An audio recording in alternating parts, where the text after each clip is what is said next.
Hello guys, good morning, good afternoon, good evening, kung saan man nakakarating ang video na to. Ito meron tayong special tinuguan. Ito guys, nire-ready na natin.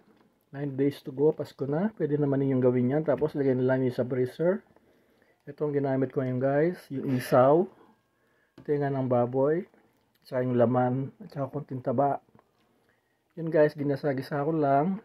Tapos linagyan ko ng konting asukal, konti lang. Ang pinag-aasin ko guys ay patis. Yan, tamang-tama ito sa puto. Ayan, masarap oh. Yan guys, sana lahat ay kumakain ng dinuguan. One of my favorite ito guys. Yan. Yan, masarap no, yan ha. Yan, may tenga, yung tenga masarap.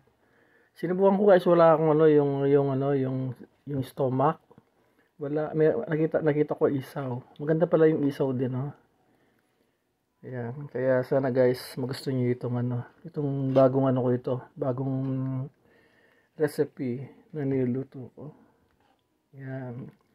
Gagawa uli ako ng menudo bukas. Ngayon Pasko guys, gagawa ako ng tamales, gagawa ako ng puto, gagawa ako ng kutsinta, gagawa ako ng suman.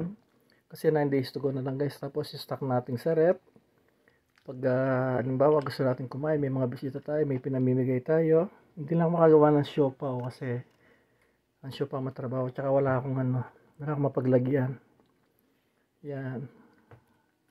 Yan guys, masarap ba? Yan oh, sarap.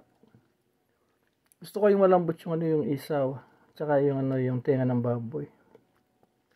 Yan. Up.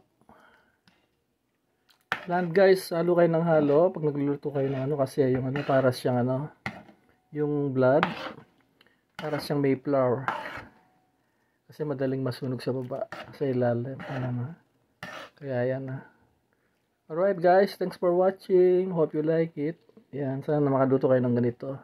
Tama-tama sa Pasko at sa bagong taon. Alright, thank you. Have a good day. God bless you all.